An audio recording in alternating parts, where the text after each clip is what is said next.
ओम श्री गुरु सत्ताय नमः। सभी को प्रणाम। जिसके हृदय में निष्कपट सद्गुरु प्रेम है, उसे सब कुछ अपने आप ही सुलभ हो जाता है। उसे किसी भी अन्य साधन एवं साधना की जरूरत नहीं रहती। समस्त साधनाओं के सुफल स्वयं ही उसकी अंतर चेतना में आ विराजते हैं। सद्गुरु ही आध्यात्मिक जीवन का सार निष्कर्ष है। सही साधना है, वही परम सिद्धि है और उन्हीं की कृपा से, उनके ही मार्गदर्शन में साधक गण अपनी साधना को निर्विघ्न पूर्ण कर पाते हैं। तभी तो कहा गया है, साधन सिद्धि गुरुवर पद नेहु। गुरु गीता में भगवान भोलेनाथ के वचन हैं, गुरुदेव के चरण कमल संसार के सभी दावानलों का विनाश करने वाले हैं। गुरु भक्त साधकों को उन सद्गुरु का ध्यान ब्रह्मरंध्र में करना चाहिए। ये ध्यान चंद्रमंडल के अंदर श्वेत कमल के बीच में सहस्त्र दल मंडल पर आकथ आदि 3 रेखाओं से बने हंस वर्ण युक्त त्रिकोण में करना चाहिए। सद्गुरु के ध्यान की ये सर्वोच्च विधि है। ये ध्यान जीवन को शिव स्वरूप प्रदान करने वाला है। अत्यंत प्रभावशाली एवं परम गोपनीय, अति दुर्लभ एवं समस्त आध्यात्मिक विभूतियों को प्रकट करने वाला है। ध्यान की इस रहस्यमय विधि का प्रयोग श्री रामकृष्ण परमहंस देव के शिष्य दुर्गाचरण नाग किया करते थे।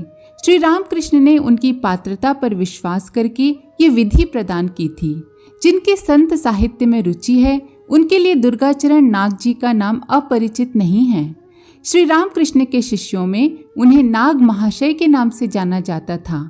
गृहस्थ होने के बावजूद उनका जीवन सन्यासियों से भी ज्यादा कठोर एवं तपपरायण था। उनके कठोर तपश्चरण के अनेकों कथानक संत साहित्य में पढ़े और जाने जाते हैं। नाग महाशय का सारा दिन गरीबों एवं दुखी जनों की चिकित्सा सेवा में बीतता था।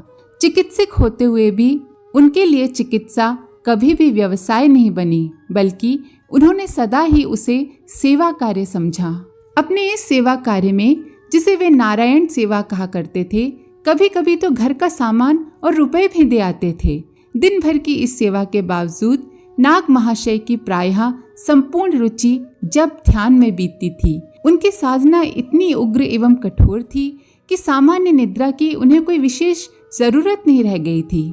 अमावस के दिन उपवास रखकर गंगा के किनारे जप करते करते वो भाव समाधि में लीन हो जाते थे और कभी कभी तो ये समाधि दशा इतनी प्रगाढ़ होती कि नदी का ज्वार उन्हें बहा ले जाता। बाद में उन्हें तैर कर वापस आना पड़ता।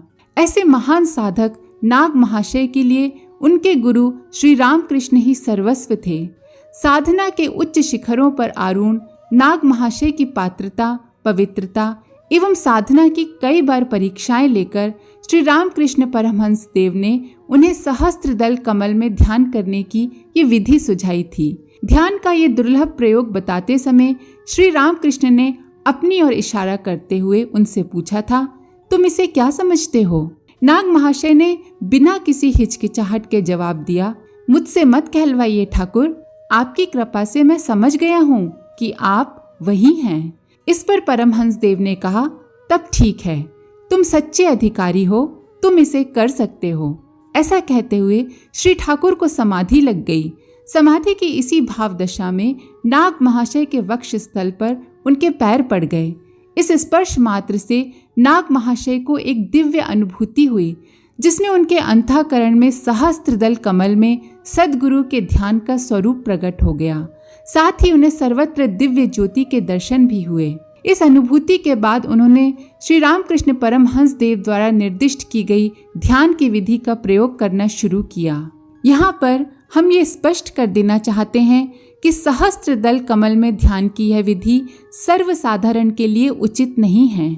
जिसके आज्ञा चक्र व अनाहत चक्र का ठीक ठीक विकास हो चुका होता है, उन्हीं के लिए ये दुर्लभ साधना उचित बताई गई है। सहस्त्र दल कमल पर ध्यान की परमहंस अवस्था को सिद्धों का ध्यान कहा गया है।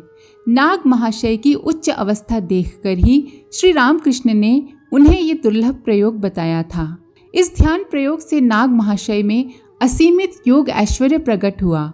उन्होंने अपने गुरुदेव के साकार और निराकार स्वरूप के दर्शन किए। माँ गंगा स्वयं ही उनके आंगन में प्रकट हुई। अनेक देव दुर्लभ चमत्कार नाग महाशय के जीवन में प्रकट हुए। संक्षेप में इस ध्यान विधि से परम असंभव भी संभव बन पड़ता है। हाँ, इसे निर्दिष्ट करने का अधिकार केवल सद्गुरु को है। जिन्हें भी ये विधि गुरुदेव ने बताई है वे आज आध्यात्मिक जीवन के परम आनंद में विभोर हैं। गुरुदेव की कृपा दृष्टि ऐसी ही सर्व फलदायिनी है। आज के लिए इतना ही।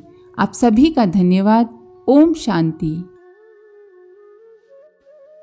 हमारे YouTube चैनल को सब्सक्राइब करें और बेल आइकन को दबाकर ऑल पर क्लिक करें ताकि नोटिफिकेशंस आपको मिलती रहें।